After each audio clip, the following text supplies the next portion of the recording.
Welcome to Good Knit Kisses, Techniques, and Tutorials. Hi, I'm Kristen. We're teaching techniques and tutorials at Good Knit Kisses to help keep you in stitches.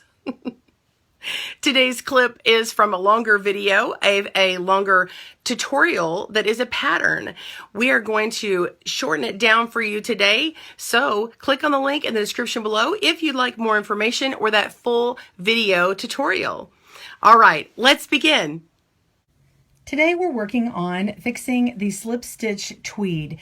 This is a slip stitch tweed section that there is a drop stitch on, and this stitch was dropped and not picked up and then continued to work. For whatever reason it was dropped. Now the question came to me from Debbie, so I've tried to make my sample fit how hers was, and she emailed me and wanted to know, how do I fix this? So what I want you to know is you want to take all the stitches off of your needles or knitting loom and put them on a scrap piece of yarn. This is just a smooth yarn. I'm using Caron Simply Soft. I just grabbed what was at hand and I put them in with a tapestry needle and just fit them right through all of my stitches, and then I cut it and I left it really long, and then I went over to this other side and I did the same thing and I just left this one bare. So here's the loop that had originally been sitting on the loom or the needles. It doesn't really matter, it's done the same way. And then down here is where she had seen this drop stitch. Now hers was actually 14 inches down and not right at the bottom like mine is, but I wanted to imitate what hers looked like. All right, so how do you fix this? Well, what you do is you leave this one bare. Now in the slip stitch tweed, there's all these stitches that are slipped in the back that are the opposite color. That's what's up the front. So up this column here, if you've got a column, this just happens to be where it was in hers. So we're just concerning a column that's a solid color, not the ones that are in between here. And we want to make sure that this knit stitch appears here and we leave all of these at the back. So we're going to undo. Don't freak out. You're going to undo all of these gray ones. You are going to need a crochet hook. I'm using a size G or 4.25 millimeter. It doesn't matter, just as long as the hook will fit this yarn, okay? And I'm just undoing all these stitches and letting them be long, okay? And now I've got it all the way down here.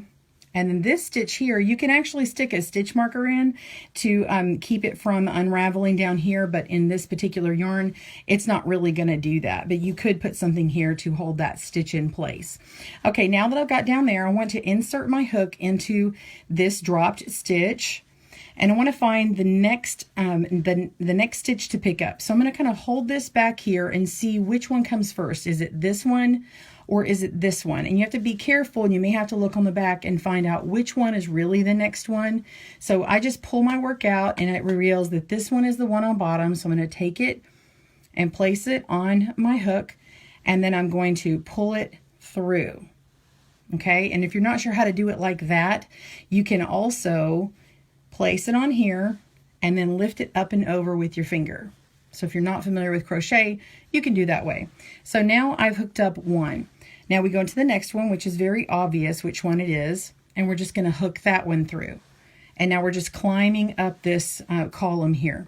We're going to go up here, and now we've got this this bone color or this almond color here. We're going to skip over these, and we go right on top up to this next one.